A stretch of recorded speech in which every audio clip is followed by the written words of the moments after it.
Hello and welcome to Talk Ag to Me, the podcast dedicated to improving ag literacy around the globe.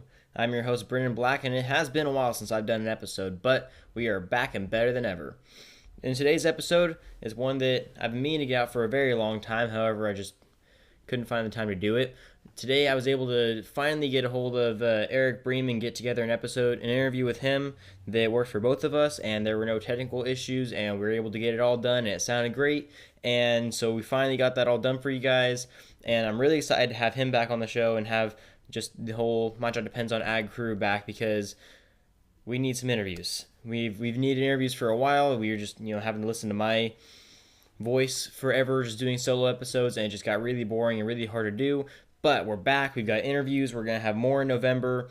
And for the time being, the episodes might be posted every other Wednesday instead of every Wednesday, just in order to keep the amount of content manageable and not have to get a new interview for every single week, because it's very hard to work around people's schedules, especially right now because it's harvest season. A lot of people are harvesting, or they have festivals, or they have school events, or it's hard to get everyone's schedules on track. So for the time being, episodes are going to be posted a little bit further apart than usual, but we're still going to have the same episodes. We're still going to have our interviews. We're going to bring in some more guests, some more FFA members to talk about their experiences. We're having some FFA members coming from National Convention in the next couple weeks to talk about their projects and their American Farmer degrees and that kind of thing. It's going to be a lot of fun. So without further ado, here is the Eric Bream interview. I hope you guys enjoy, and thanks for tuning in. Why don't you start off by telling us a little bit about yourself and your involvement in the agriculture industry? My name is Eric Bream. I'm a third-generation citrus farmer in Tulare County. One of the things that I do quite often for the ag industry is work through My Job Depends on Ag to shine a light on some of the issues that are facing agriculture in California and across the United States today. Okay. When were you done? Yeah, whatever. I can keep talking whatever you want. Oh, well, I didn't want to cut you off if you had anything else you wanted to add on there. No, I'm good. Okay. When did you join the My Job Depends on Ag team? I believe that was in October of 2015. Eric started the group in May, I believe, of 2015, and he was trying to do all the admin work himself, and the group grew so fast that by the time October rolled around, I want to say there was probably 40,000 members, and he was still trying to do it by himself. So he reached out to a handful of us that have been active on the page and asked us to help him. So we're probably around 3 years, yeah. Oh, wow. So you've been around for a long time then. So I've seen a lot of the conversations you've had on that page, and you're pretty active. I mean, you have a lot of conversations with all kinds of different people, and you seem pretty knowledgeable on a lot of the different types of agriculture that are discussed on that page. Have you seen a whole lot of, just in your conversations, have you seen a whole lot of increase in the ag literacy or in the knowledge of the people that you interact with, or you think they're actually learning quite a bit from the page? Yeah, I do. It's hard.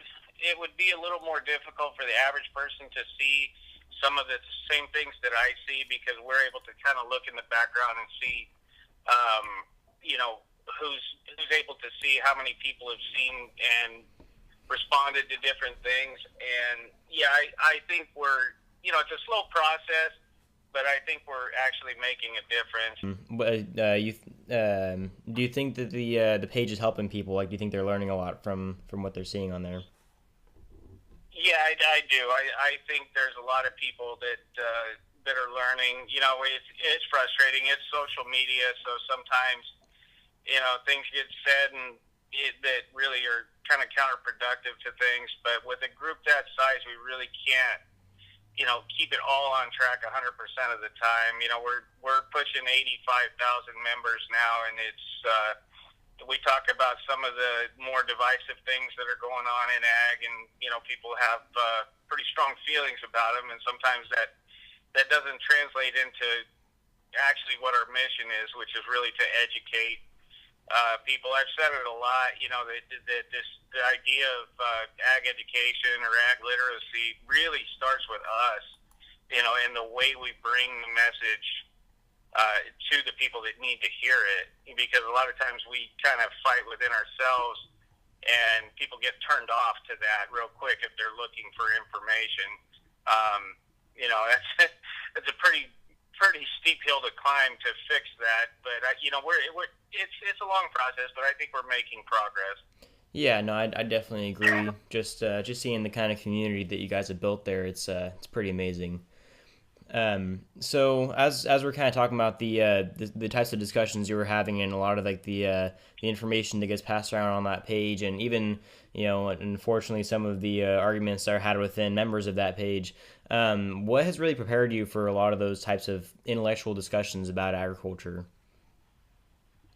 I think for me it was a lot of the fact that I grew up in ag. I grew up on a ranch. My family farmed for years, and I broke away from that when I was in my early 20s and went out and did other things and came back and took over the ranch later in life. And there was a lot when I came back that I didn't know, and I'll freely admit that. But what it did, it motivated me to get to learn a lot about what was going on, and I really didn't have any preconceived notions about a lot of this stuff. I knew what we did in our little corner of the world, but it really kind of motivated me, and I got real curious about, how things like our food system works. And so I read a lot, did a lot of research. I talked to a lot of people that are knowledgeable about this stuff, and it just really became a passion for me that I didn't know that I had. Huh. Well, that's it seems like it definitely took off a lot more than you were expecting. Yeah, no, life is funny that way. It takes you in directions that you don't ever expect. And really for me, I've been back in agriculture for less than 5 years now, and some of the doors that have been opened for me because of my job depends on ag and a few other things that I'm involved in. It's just been crazy where I've been able to move myself within a short period of time in the ag industry. Yeah, no, definitely. I don't remember if you said it or not. What exactly is your involvement in the agriculture industry? What kind of agriculture practices did you take in when you were younger or currently? Well, pretty much the same thing. I grew up on a family farm. Back then, we farmed stone fruit, olives, cotton for a while, and then really kind of in the 80s, we transitioned into primarily citrus. Gotcha. And now, I farm all of my family's land. Plus, I do custom farming for other people. We do a little bit of pomegranates now and some olives, but really the driving force of what we do is citrus. Gotcha. Okay, cool. Were you involved in FFA at all when you were in high school? I wasn't. For me, part of my story is that when I was younger, growing up on the farm, I hated it.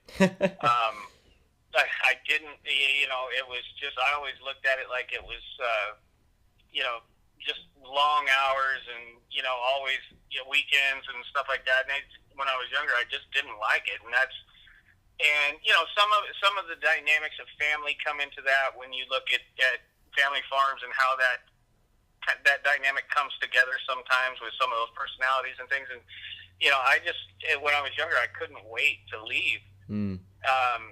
Which is so interesting because now I'm 180 degrees from that.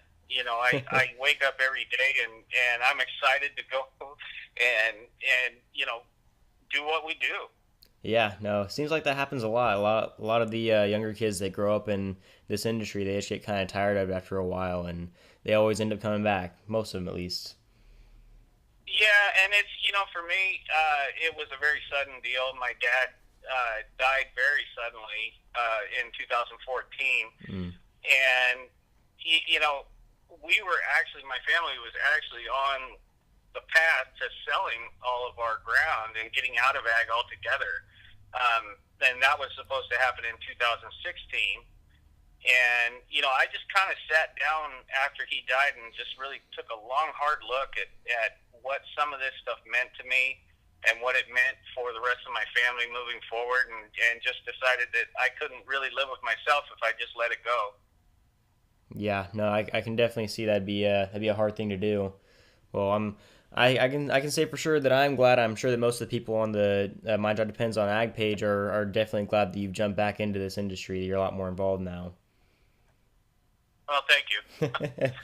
So now that you're back into the ag industry, now that you've done your research and you're a lot more engaged in this kind of thing, what do you see is the largest issue, or at least one of the largest issues facing agriculture today? Oh boy. I've been asked this. I've been asked this question several times in different kinds of places, and my answer changes over time. The simple answer for California, especially in the Central Valley, is water. Right. That seems to change sometimes day to day. With you can almost exchange labor and water as the two top issues, and depending on what's going on that day or that week. But in general, we have to have access to things, some of the inputs that we need, whether that's human inputs or crop inputs like water. So I think moving forward, those are going to continue to be issues, but that is really one of the big things that we're facing that's going to be a struggle. Do you see an effective way to fix it, or is it something we're going to have to struggle with for a little bit before it starts to get better? Well, I think we see small rays of hope. Just this past week, the federal government decided to take another look at how we manage water out here. Because really, if you look at it, the way we're managing our current water situation doesn't seem to help anybody. It's not helping. We're not seeing the results that everybody would like to see for the environment. Right. And it's definitely not helping farms and cities, and so really, taking another look at that and trying a different approach seems to be practical. And so we're seeing small steps moving forward, but I think it'll be a struggle forever. I don't foresee water just all of a sudden the issues being solved. Yeah, unfortunately, I think you're right. But I mean, the best we can do is just kind of hope and pray that a lot of the Californians kind of realize what's going on, where the water needs to be allocated, and we kind of work together on that. Yeah, it's a pretty scary thing when you look at it. When you look at the amount of food that we grow for the nation in California, that when as that diminishes, that can have huge impacts on everybody, and it really boils down to our access to water. Yeah, no, absolutely. So, I know this is very new and a work in progress, but lately I've seen on the My Job Depends on Ag page that you guys have been working a lot more on that movie that you guys are trying to push out, and that the first episode or the pilot or whatever is done or close to being done. Can you tell us a little bit more about that? Yeah, what we're working on is a television docuseries. So the vision for this thing is the first season is 13 episodes, various subject matter about agriculture. The pilot episode is done, and what we're in the process of doing now is getting the funding together so we can fund the entire season, and really figuring out where this thing is going to land as far as a place for people to see it. And so that should be coming together in the next couple of weeks. We have the pilot episode, when we're able to show it to the public, is kind of an issues-based subject matter. It deals with the consolidation of family farms in California, what some of the driving forces are behind that, what some of the repercussions might be long-term because of what's going on. A lot of the other subject matter that we might do in the other 12 episodes may not be quite so heavy of a subject. We may do things. We'll probably do one about labor, how that works. From the view on the farm. A lot of times we get journalists and other people that might have some knowledge about the subject, but they're not actually bringing it from the farm view, which is really what we're trying to do with a lot of this stuff.